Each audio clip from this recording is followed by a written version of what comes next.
advancing! Push forward! Keep formation, watch for bogey!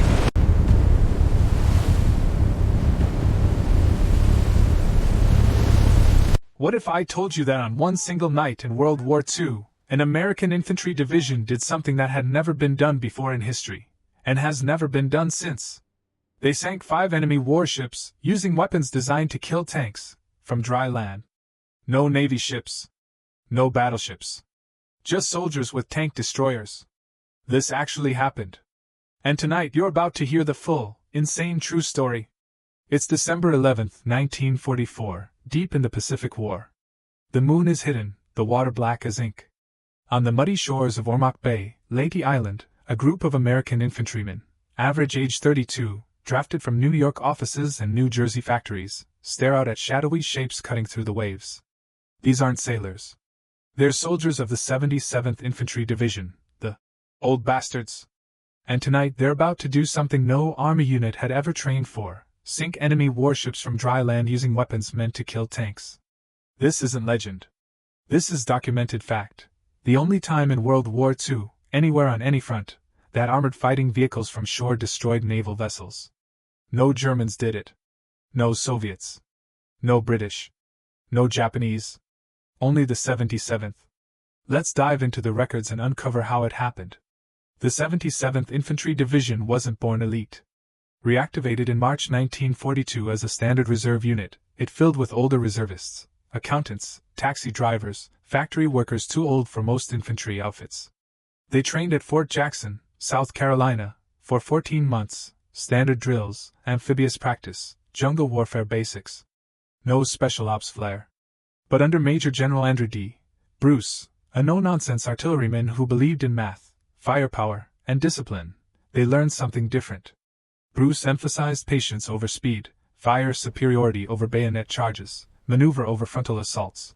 Let the guns do the work, he drilled into them. These old bastards, a nickname from younger Marines on Guam who watched them charge. Would you look at those old bastards go? Proved it on Guam in July-August 1944. They cleared fortified caves and bunkers methodically, surround, bombard, advance. Enemy kills high, own losses low. Guam secured, they earned respect as reliable killers who thought before they fought. Leyte changed everything. After a brief detour planned to New Caledonia for rest, orders flipped. Leyte was turning into a meat grinder. The 77th landed Thanksgiving Day, November 23, 1944, no refit, straight into combat. They pushed west, seized key ground, then got the big order, amphibious assault on the western coast at Deposito, December 7th. Goal: capture Ormoc Port, cut off Japanese reinforcements. The Japanese, under General Tomoyuki Yamashita, had staked Leyte as their decisive Philippines battle. They needed fresh troops funneled through Ormoc Bay by night via small transports, barges, and landing ships. U.S. Navy patrols and PT boats were supposed to stop them, but the bay's shallows and kamikaze threats made it tough. Infantry wasn't equipped for ships. Yet the 77th had M10 tank destroyers, Wolverines on Sherman chassis, open-top turrets, 3-inch high-velocity guns built to punch German Panthers and Tigers at 1,000 yards. Against ships? Untested. No doctrine. But the M10s, 3 from the 632nd Tank Destroyer Battalion, were positioned along the Ormoc waterfront with the 307th Infantry Regiment. Primary role: bus bunkers. Secondary: infantry support. Naval targets? Not in the manual. At 2,300 hours, Corporal James Mackenzie, 32, 2 months combat, crouched behind shattered concrete, watching 3 dark forms approach. Lead vessel, likely a No. 101 class landing ship, 200 feet, 800 tons, carrying hundreds of troops and even tanks. If it beached, another week of bloody hill fighting. Orders: track, wait for illumination, fire on command. Uncertainty everywhere. Would 3-inch AP rounds, muzzle velocity 2,600 frames per second, penetrate thin hull plating? Would Japanese return fire? Would this work at all? Midnight. A 60mm mortar flare arcs up, bursts 300 feet. Overhead, harsh white phosphorus light floods the bay like daylight on an execution ground. Silhouette, transport number 159, ramps down, troops unloading, tanks rolling off. 30 seconds of light. The lead M10 fires. Shell crosses 970 yards in 1.2 seconds, direct hit, starboard above waterline. Designed for 3-inch armor, it shreds the 1-inch plating, rips through the hold, detonates on the far bulkhead. Massive hole, truck-sized. Water floods at thousands of gallons per minute. Ship lists 7 degrees starboard instantly. Troops freeze on ramps, chaos below. Second flare. Ship settling, stern down 3 feet. Troops waiting chest deep. Japanese Hill mortars answer, American guns roar back. Same M10 fires again, corrected shot below waterline aft. 2 fatal breaches. Flooding unstoppable. Ship doomed. 4 more vessels press north, 3 barges, 50 troops each, 1 larger transport. Under third flare, every weapon locks on, 40mm Bofors, 120 revolutions per minute explosive rounds, .50 cal machine guns, 105mm howitzers, the 3 M10S, 0015. All guns fire at will. Waterfront erupts. 40mm shred wooden barges like balsa. First one disintegrates in seconds, debris and bodies floating. Second tries to flee. M10 breaks it in half at 0024. Third charges beach, ground 70 yards out in shallows. Troops pour off, straight into interlocking MG fields. All 50 cut down in the killing zone, no cover, no support. Second transport, M10 bow hit detonates among troops, dozens killed instantly. Howitzers follow, superstructure shredded, hull opened. Grounds 400 yards out, too deep to wade safely. Soldiers jump, many drown. Swimmers machine gun .BY0020, transport 159 submerged, superstructure only. 150 made shore, 200 in water, rest sank with ship. 300 casualties from 1 vessel. 18 minutes total. 5 vessels destroyed. 750 Japanese troops lost. U.S. casualties 0. Pause for impact. Show maps/stats overlays radio warns more coming. Bruce's report at 0040, blunt, factual. 5 vessels sunk, 750 casualties, 0 losses. 15 3-inch rounds from M10S, 42 howitzer shells, 640mm rounds. Math clear, waterfront impenetrable. Japanese tried December 12th and 13th, barges, larger transport. Same result, flares, concentrated fire, sunk in minutes. Another 650 casualties.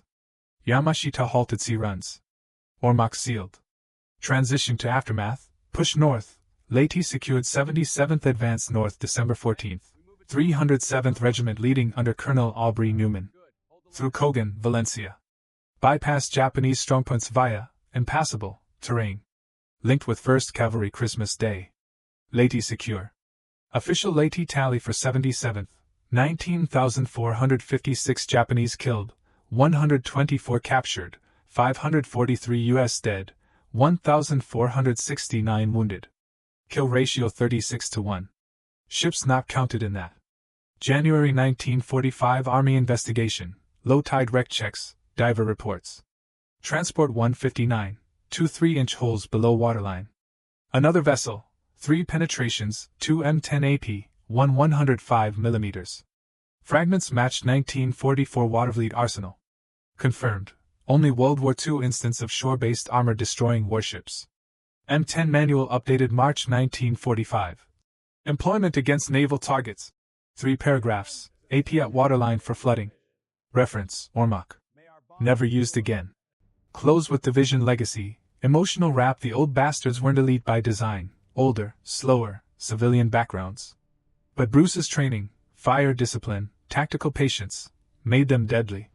Guam proved it. Leyte sealed it. Okinawa, brutal ridges, caves, Aishima, where Ernie Pyle died with them, Shuri Castle ruins. War ended before Japan invasion, peaceful Hokkaido occupation. Final World War II stats, 44,000 enemy killed, 488 prisoners, 2,140 dead, 7,000 wounded, 200 combat days. Capture rate 0.8, lowest Pacific. Last M10 crewman from that night, Robert Henderson, died 2003 at 84.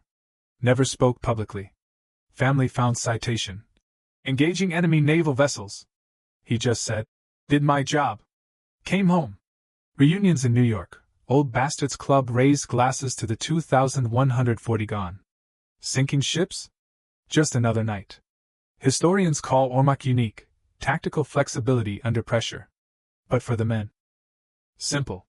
Mission first. Use every weapon. Maximize firepower. Minimize risk. Complete it. 80 years later, wrecks lie under silt in Ormoc Bay. M10s scrapped. Old bastards gone. But on one desperate night, infantry turned tank destroyers into ship killers, and history remembers.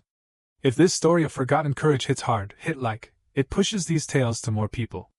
Subscribe to WW2 Impact and turn on notifications. We uncover hidden World War II records daily, real soldiers, impossible feats. Comment below, where are you watching from? Karachi? USA? UK? Families served in World War II? Share, keep these memories alive. Thank you for watching. The 77th deserves to be remembered, and you're helping ensure they aren't forgotten.